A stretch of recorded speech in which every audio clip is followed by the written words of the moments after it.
迎着霜，你的跟紧我这片土壤，追着浪，我的夜飘过万里边疆，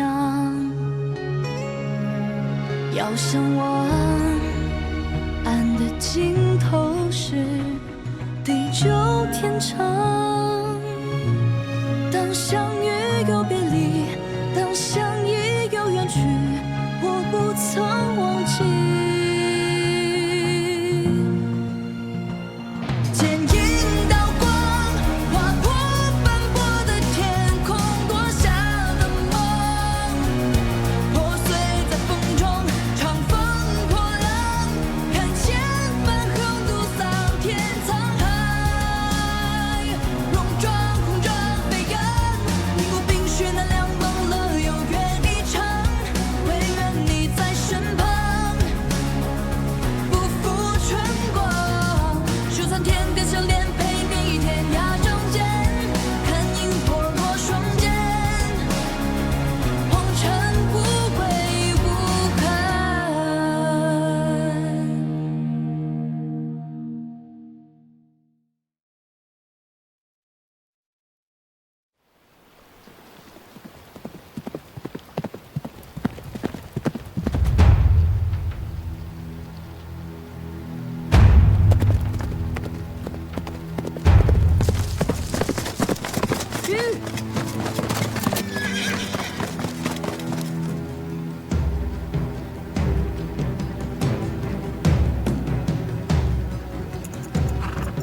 崔离，为何拿我？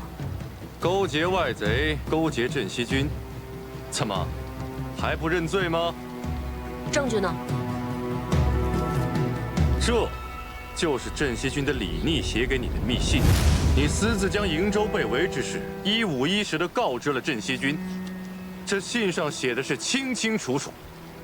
你是如何拿到这封信的？怎么，承认了？铁证如山，如果不是你，洛阳城根本就不用让给镇西军。拿下！住手！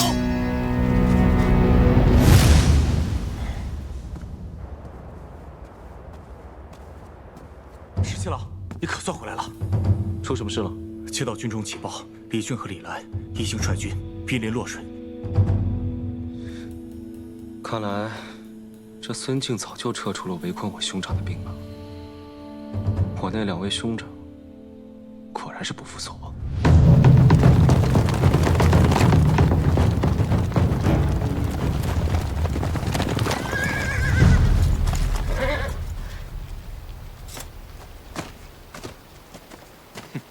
你这是干什么？阿林，你来的正好。我早就怀疑，这个何校尉和镇西军的李逆有私交，就是他泄露了不少我们的军纪，这就是证据。就是这个何校尉，将我们瀛州被围之事泄露了出去，这洛阳城我们才不得不拱手相让啊！这何校尉如果不死，如何对得起那些浴血沙场的将士？阿林，哥哥知道你心软，这件事，为兄给你代劳，不让你烦心。来人呐！住手！崔离，这封信是桃子手抄的，公子也知道这件事。何校尉近日在军中发现有异动，将此事禀明我之后，刻意写了这封信作为诱饵，只是为了看看谁会上钩。你这是设计陷害我！信在我屋子里，若不是你存了害人之心，派人去窃取，又为何会到你手上？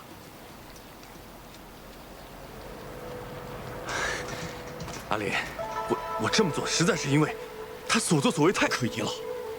我只是想帮着你啊，你要相信我，我兄长只是为了……崔家军是由副帅一手带出，将士上下一心，军纪严明，从未出现过党同伐异、勾心斗角之事。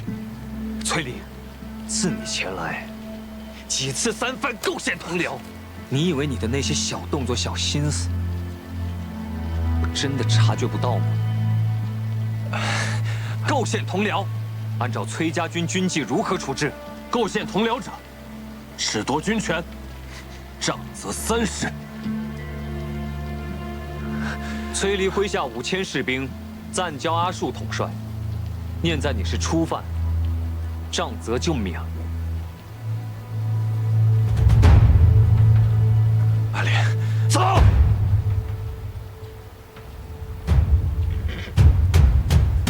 这次啊，借机收回了崔离的兵权，想必如今他也翻不出什么浪花来了。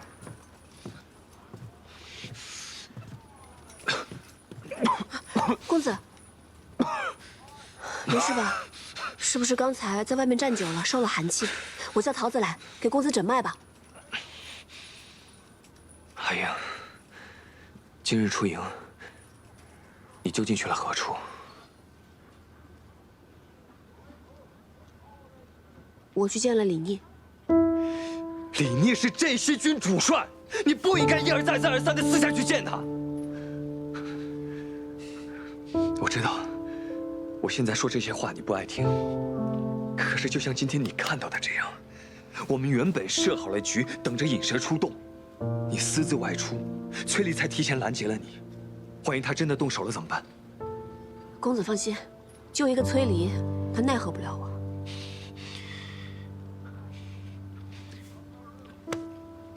阿英，我知道你胸有成竹，可是刀剑无眼啊！如果你真的受伤了，你让我如何放心？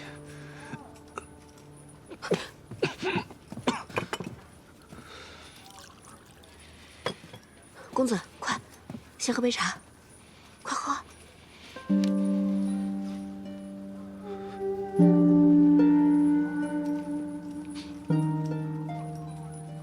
好点吗？阿英，你知道吗？其实，你在我心里比什么都重要，甚至比我自己还重要。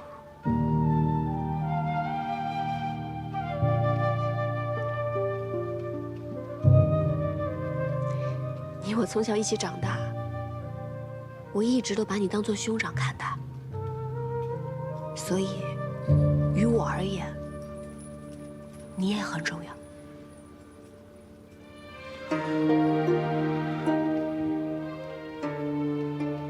是啊，你我情同兄妹，说这些话，反倒生分了。大夫交代了，让你好好静养，我就不打扰你了。你好好休息一下。好。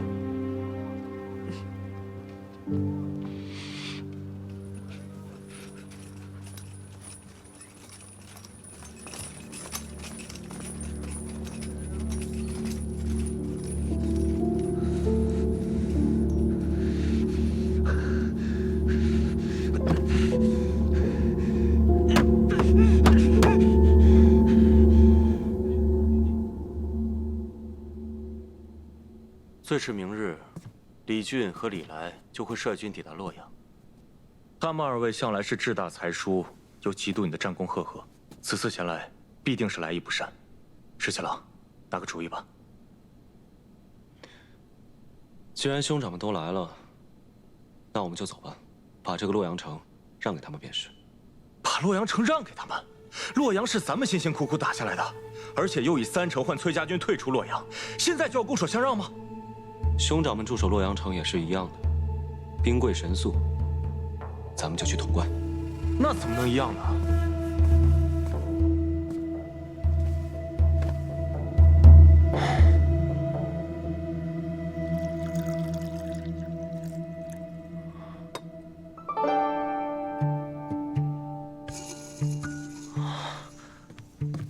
我明白了，潼关地势险要，北抵渭水，南临秦岭，东入中原，西进关中，而且扼西长京和洛阳的驿道，兵家必争之地。孙敬一定想不到咱们会放弃洛阳，打他个措手不及。拿了潼关，就犹如扼住了西长京的咽喉，距离攻破西长京也就不远了。哎呀，这样最好了。只要潼关在我们手上，他们二位就算是有所作为，也是进无可攻，退无可守。石七郎，我还以为你会对他们二位心慈手软，现在看来，如此甚好。我的确是为我那2位兄长着想，他们好大喜功，又容易得意忘形，不如就让他们在洛阳城里面待着，免得万一他们又中什么圈套，我还要费尽心思去救他们。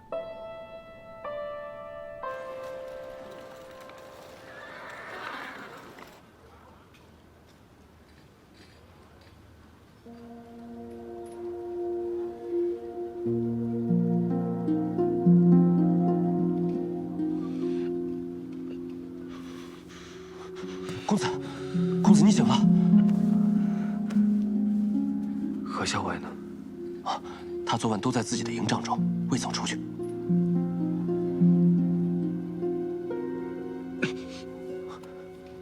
公子，大夫来给您看过了，他说您已经昏厥了2次，务必宽心少虑，多加调养才行。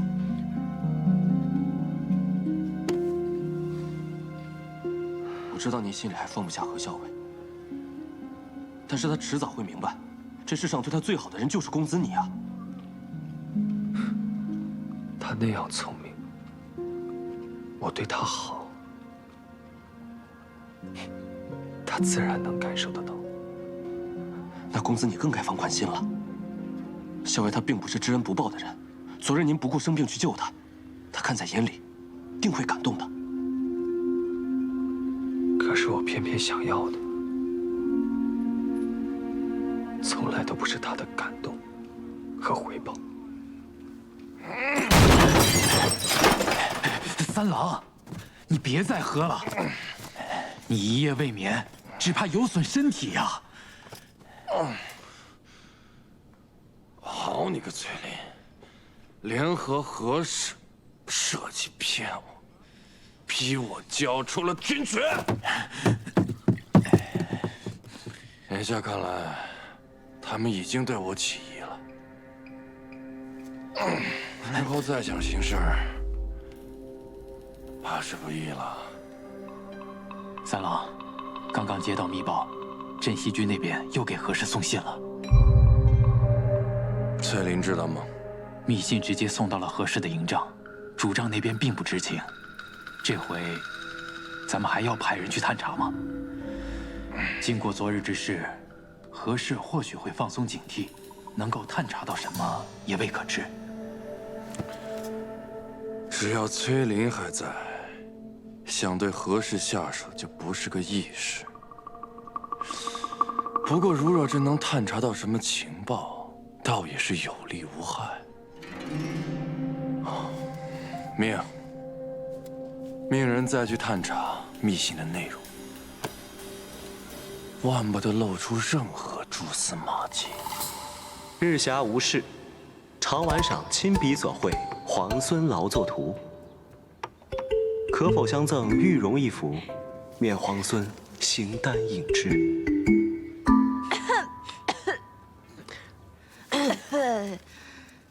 哎，校尉，你不回信啊？这么着急做什么？我不着急啊，这个信又不是写给我的。哦，你不着急，这样我先处理会儿公文，你先去休息会儿吧，不用陪着我了。我是不着急，但是那个送信的谢长尔他着急。这么晒的天气，人家早回去了吧？哎呀，你不知道，那个人是个死脑筋。你要是不回信，不跟他说的话，他一准还在外面等着呢。小伟，那我可就告诉他了。我去了，我真走了。等等，既然你这么着急的话，那我就回上一封吧，免得让我们桃子姑娘白白跑一趟。好，我等着。校尉，事后来报，镇西军已经撤出洛阳，梁王长子临淄王李俊率军入城，最迟今晚，梁王次子会稽王李来也将率军抵达。知道了。真没想到，李皇孙对两位兄长还真是挺大方的，说让就让了。不过校尉，皇孙退出洛阳以后，那是要去哪儿？他在信里说了吗？信上当然不会说这些话呀。信上不说这些，那你们都聊些什么？哼，闲话而已。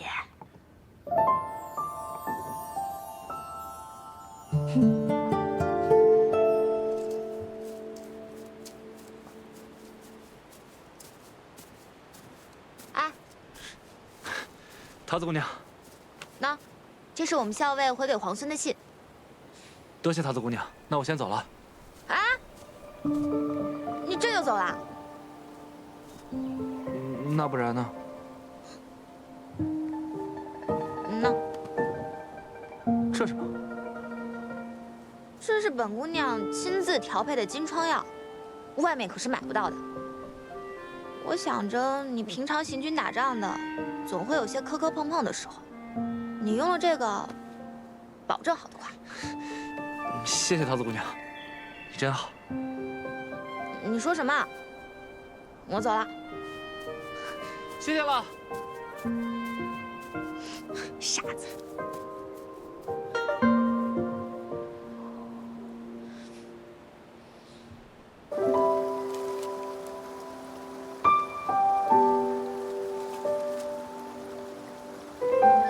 昨夜宿于郊野，仰头月色如洗，即可手摘星辰。前日于东都朱雀街购入干果，其味甚佳，嚼之如碎玲珑，可伴漫漫长夜，与君共赏。命定的缘分，却错位的身份。干果与果脯同时，风味果然颇佳。前人竟单啖干果、果脯，今尝二者同时，滋味有趣。也绝了缘与分，只属于你我这漫天的缤纷。你是最初的期待，心亮起来；你是最终的答案，无悔无怨。想说的话汇成画卷，一卷一卷。金尘跃马过水涧，闻香而去，见野桂一株。饮香浮动，独赏此景，深有抱憾。遂取花蕊数朵，与托一纸染香，盼来日同赏。这世间自相无憾。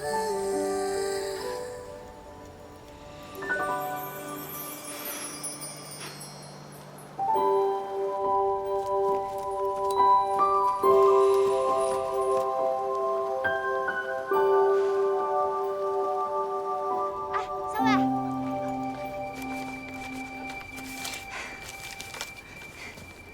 校尉，找了你半天，原来你在这儿。怎么了？也没什么，就是想问问你，今天还写回信吗？又是怕那个谢长耳着急啦？不是，我跟他约好了，以洛阳为界，在那儿互相传递书信。以洛阳为界，这是你的主意还是谢长耳的主意啊？那只耳朵说是他家17郎的主意，约在洛阳，免得行军途中互相找人不便嘛。这个谢长耳在两军之间送信，只要记住他抵达的时辰，再测算出马匹脚程的速度，就很容易猜出镇西军现下行至何处。这个李黄所以太狡猾了。校尉，也就是你，能猜得出他那些弯弯绕绕的心思和用意。那这么说，我也很狡猾了？不是，你那是聪慧。那还写回信吗？还不知道。哎，这个怎么会不知道呢？写不写回信？就是不知道。写不写回信？写一个。有人进去了。桃子，走，咱们去散个步。校尉，咱们不进去堵那个奸细一个正着。无妨，与李逆通信就是想调出这个奸细。既然他们已经上钩，在做蠢事，让他们做吧。三郎，这是李逆写给何氏的信，属下想了法子，偷偷一字一句誊抄的。干果与果脯同时，风味果然颇佳。今尝二者同时。这都是什么？依属下愚见，李逆与何氏都是心机深沉之人，此信乍一看平平无奇，实则用了暗语将机密藏于其中，所以何氏才为找隐秘之处藏起，就那么放着，也不怕被人看去。这其中干果一句，定是他们约好的暗语。有理。那咱们找些人来破解一二。当然。自君一别，虽数日，犹数年，未尝有此滋味，甚是牵挂。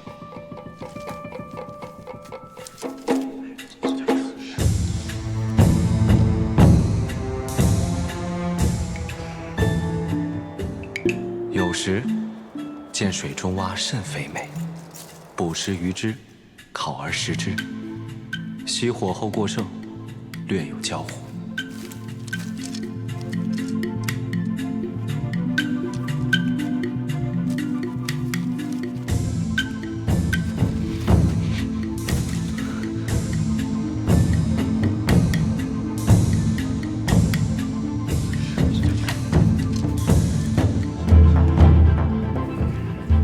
三郎，穷我等数人之力，终于弄清了这何氏与李逆之间通信的秘密了。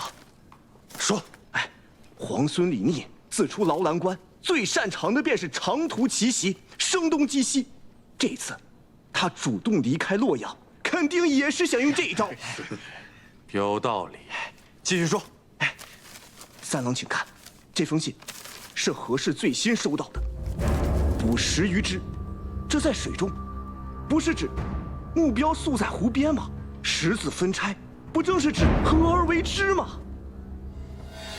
那这湖边的目标是？我军今日不是恰巧经过湖泊，如今宿在湖边吗？如无意外，今日有时，那镇西军定会派人与何氏里应外合，偷袭我军。三郎，不如现在就把此事告知主帅，到时候来个守株待兔，只要击溃了镇西军，那可真是天大的功劳啊！是啊，功劳你个头啊！三郎息怒，我问你，现在谁人不知道他李逆正在猛攻潼关？他如何能够分身来袭击我们？现在有事已经过了，他李逆人呢？说！三郎，废！这群废！滚！都给我滚！是属下告退。这是从何处取来的？崔立一直派人紧盯着何校尉，偷偷抄录他的信件。我是从崔立处取得的抄件。不过校尉明明发现了崔立的所作所为，却并未追究。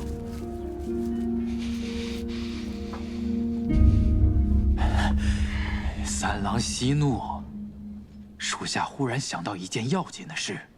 上一次何氏以信件为饵设计咱们，如今回想起来，时机很巧。恰好是在你去见了裴元之后。你是说，那裴元与我见面之后，还把那件事告诉了何氏，二人联合设计引我上钩？就在杀崔林这件事情上，你我二人的立场应该是一致的呀。想要皇孙殿下的手书，也要看能不能杀了崔林。看来这个李逆和何氏关系匪浅，如若不然，此等机密之事怎么可能告知于他？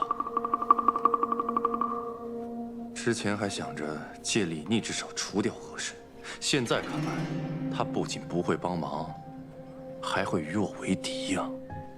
三郎莫急，如今据守洛阳的已是李逆的2位兄长李俊、李来，他们向来与李逆不睦，我们何不与他们联手？如此一来，还能解我们没有军权之困。妙计。潼关天下雄起，易守难攻。李逆率军苦战6日，与裴元深深士卒，终于攻破潼关。臣要恭喜太孙殿下，镇西军继光复东都之后，不日已攻下潼关。潼关，那距离西长京已经不远了。是的，距离西长京已经不远了。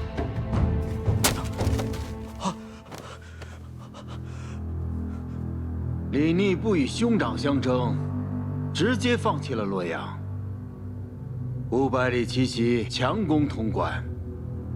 哼，岱主出好损呐！这个梁王果然生了个好儿子。也罢，梁王的3个儿子现在已经到了左近了，他这个做父亲的在京中耽搁已久，也该给儿子们写封信了。走。哎，石七郎，战事如何？坐。如今大局已定，穷寇莫追。你呢？怎么样？我这个呀，皮外伤。好啊，咱们熬了这么长时间，终于把潼关给咬下来了。我听我爹说，潼关号称第1锁要，开国100年来没有任何一支军队可以把它攻克。以后在国朝史书上，咱们镇西军也可以留下一笔了。如今攻守易势，你呢？接下来应该发愁该如何守住这潼关了。石七郎，这世上哪有第2个镇西军，哪有第2个石七郎呢？那这世上也没有第2个勇猛无比的裴元了。哎，别这样说啊！但是石七郎，我有个问题，你明知道不可为，为什么还要写信给会稽王还有临淄王，让他们一起合围西长京呢？我那2位兄长啊，被我父王惯得跟倔驴一样。你呢要往西，他们就偏要往东。我不希望在当头这个时候，他们为了抢功劳，擅自出兵闯祸。当然要给他们写封信约他们合围。这样一来，他们肯定不会听我的，自然也就小小丁丁按兵不动了。所以这叫指东打西，反其道而行。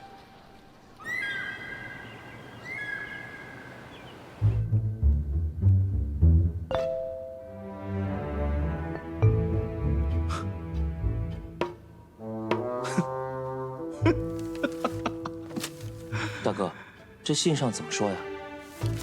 你自己看吧。李逆拿下了潼关，竟然让你我2人出兵合围西长京。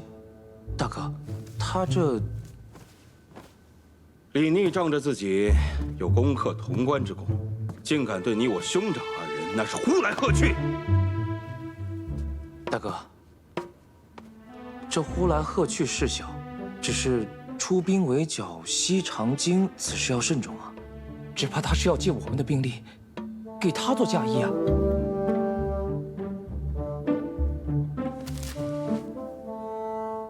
我早就知道李逆他居心叵测，万万不能让他心想事成。大哥，前2日崔家军的崔离不是派了密使前来吗？你是说，大哥，我觉得我们可以借兵给崔离，因为崔离借兵是想要杀崔林而嫁祸给李逆，如此他定会成为大哥手中的一把尖刀。公子，回来了。这一路辛苦你了。副帅身体如何？大将军一切都好，只是听闻崔离公子擅自前来，并干涉军务一事，也十分震怒，命我将令牌带回，交给公子。太好了，有了这块令牌，就可以让崔离转回瀛州，也不必担心他在节外生枝了。那个崔林居然千方百计要到了伯父的手令，命我即刻赶回瀛州，不得追随大军。好你个崔林，竟然如此忌惮我，千方百计要调走我。三郎息怒，洛阳那边回信了，不如先看看信上怎么说。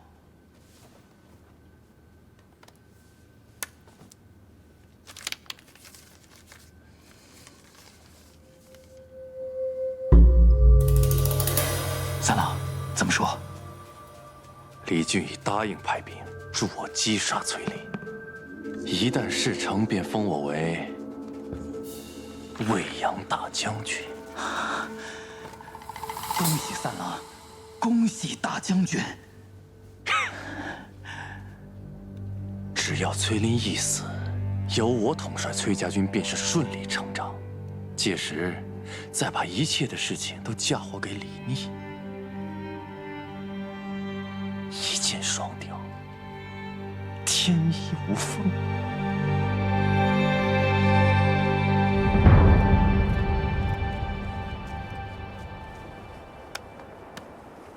难怪攻进来这么费劲啊！你看看这城墙，再看看这两边的山势，真是一夫当关，万夫莫开呀！打下来的时候难，等到攻守易行的时候，就知道这山势雄关都是好处了。可不，牢囊关要有这一半的险要，咱们也用不了这么多人手了。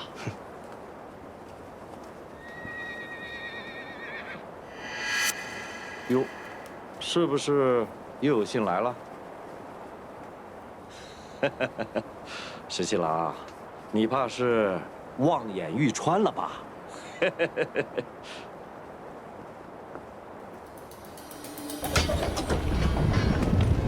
报！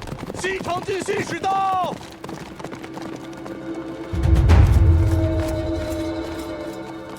大都督命我来传令，镇西军需在3日内退出潼关。放肆！孙敬是让你来送死的吧？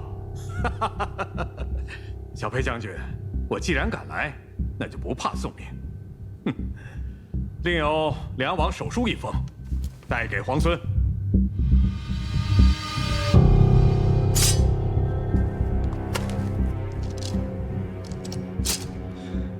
若要是执意不退兵呢？若是不退，那3日之后的午时，皇孙便备好丧服，为梁王服丧吧。想来我父王必定写了3封信，另外2封已经送去洛阳，给我那2位哥哥了吧？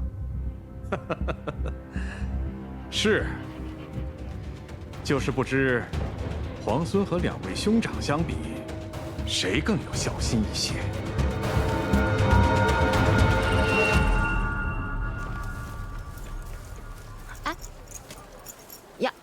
小伟，这干果你还没吃完？此物当时在东都十分盛行，人人都夸赞它好吃，进香采买的人特别多。你就是能记住这些细枝末节啊？原本呢，大家都只吃这干果果仁，校尉偏偏喜欢用它与果脯一起吃。你说这我能不牢牢记住？再说，这果仁确实香脆饱满，甚是好吃。不过，这一连数日，潼关可是一封信都没来啊！你这是在担忧某个人，还是在担忧潼关呀？小伟，我与你说正经事。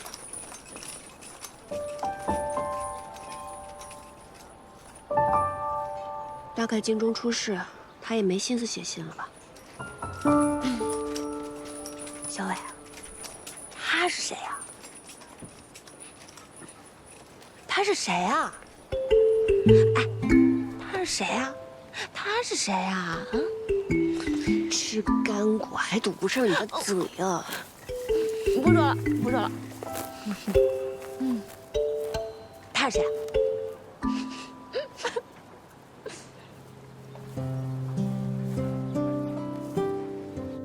十七郎，洛阳急报，临淄王还有会稽王已经决议率军退出洛阳了。我的这2位兄长，从小便很孝顺，也不怪我父王一直疼爱他们呢。哼，洛阳本来就是他们从你手中占到的便宜，他俩当然不会肉疼。只不过现在，我们就进退两难了。潼关我们是万万不能放手的，如果洛阳一失的话，我军断绝后路。但是那个孙敬他真的是心狠手辣，如果我们不退兵的话，他真的会对梁王殿下动手的。十七郎，怎么办？十七郎，我朝天子乃至庶人，纲常伦理，以孝为本。如果我们拒不退兵的话，梁王真的惨遭孙敬杀害，到时候肯定会朝野哗然的。那些旧臣还有秦王之师都会对我们离心离德。十七郎，到底现在该怎么办？小姐，你不能去，你要是去了，岂不是送死？秋翠，你就别拦着我了。我在家中本就不得父母宠爱，在并州又险些丧命。若不是皇孙出手相救，我此时恐怕已是一抔黄土。他救我的时候，如同天神一般。彼时我就心想，或许这就是我应遇之人。为了报答他，哪怕粉身碎骨我也愿意。可是小姐，你从小就命苦，如果真的因此送命，只怕连个真正心疼你的人都没有。小姐，我想跟你一起活着回西长京。李皇孙先下洛阳，再克潼关，势如破竹，明显并非池中之物。他日必有一飞冲天之事。皇孙此人重情重义，若危难之时出手相助，皇孙必会刻骨铭心，涌泉相报。我若在此时能帮上他，还愁他日在府中没有立锥之地吗？此事不搏，更待何时？小姐，你怎么突然像变了个人似的？从前你不争不抢的，有时下人势力，都还不许我替你出头。秋翠，以前我不争不抢，是因为没有争抢的实力，更没有争抢的机会，徒劳无益，又何必呢？以后你就是我的心腹之人，也要学着多看看，多想想，什么时候应该出手，这才是聪明人的做法。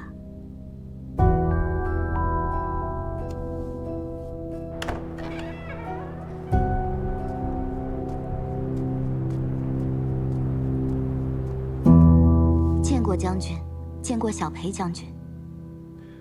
顾小姐多礼了。婉娘有一桩机密事情，想要与将军商议。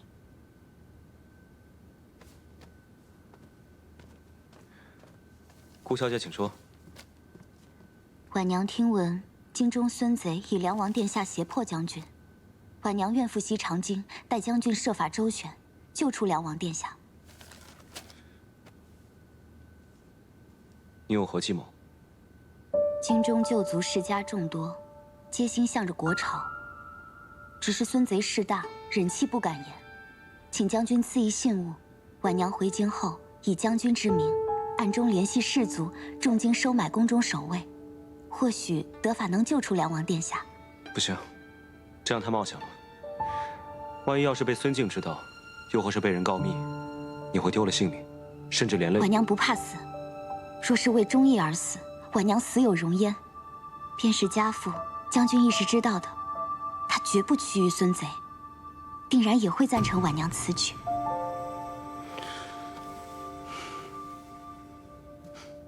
多谢顾小姐忠义之念，京中早有布置，顾小姐放心。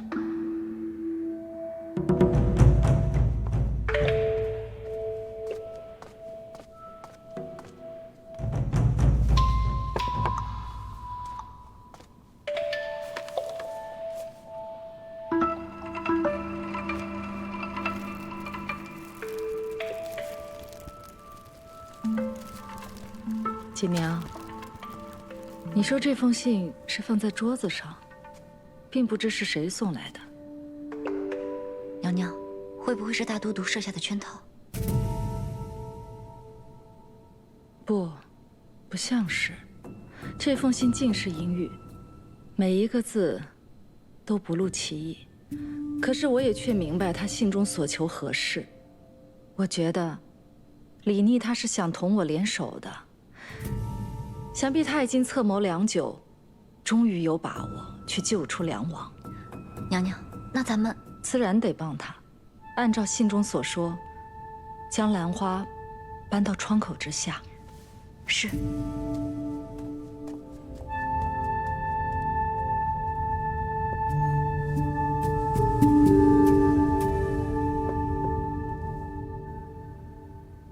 太好了，小姐，你不用冒险去西长京了。皇孙自然也有办法救出梁王殿下。皇孙虽未曾与我明言是何计策，但经此一事，我已经成了他信任之人。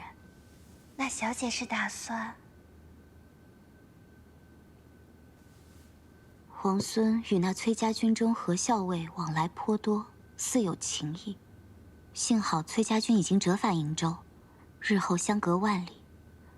我若是他信任之人，自然有办法使他与那何校尉渐渐疏远。如果小姐能嫁给皇孙，那可就太好了，府中就再也没人敢轻视小姐了。此时言辞尚早，不知道皇孙这次能不能救出梁王殿下？其实，能不能救出梁王殿下，对于皇孙而言，都是百利而无一害的。小姐，我不明白。如果能救出梁王殿下，那自然是皆大欢喜。皇孙日后用兵肆无忌惮。如果不能救出梁王殿下，孙贼若是杀了梁王，皇孙悲痛之余，其实也不必再投鼠忌器。哪怕朝野间对此有所议论，只要皇孙兵权在握，他日又有谁敢怪罪皇孙呢？皇孙既然喜欢聪明人，那么在他面前，我也就不必藏拙了。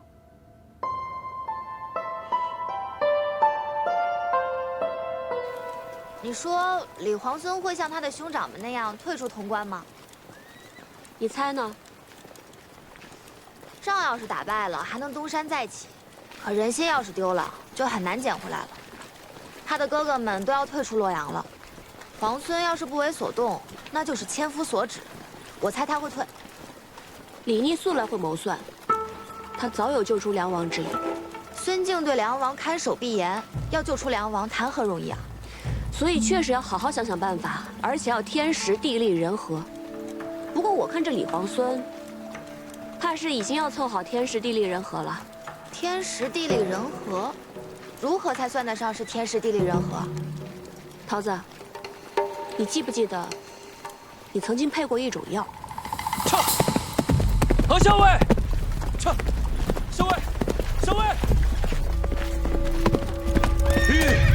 校尉，瀛州传来急报，公子请您回去议事。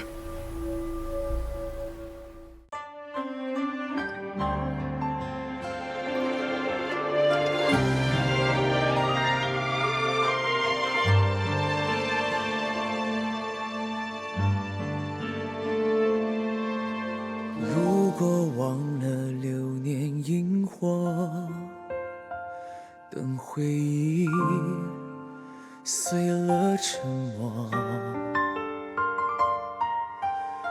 落在你心上的斑驳，那牵扯使我难舍。如果思念不曾遗落，却念着回到最初一刻，宿命曾有过的温热，多想为你留着。如果爱记得我们曾承诺过，从此爱上我也要为你活着，沿着记忆的轮廓，等待是我的执着。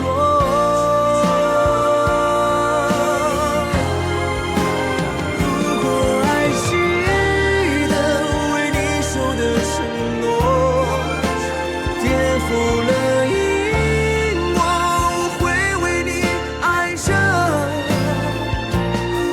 心愿为了你割舍，一直等着你回应我。如果爱记得为你守的承诺，颠覆了因果，我会为你爱着，心愿为了你割舍，一直等着你回应我。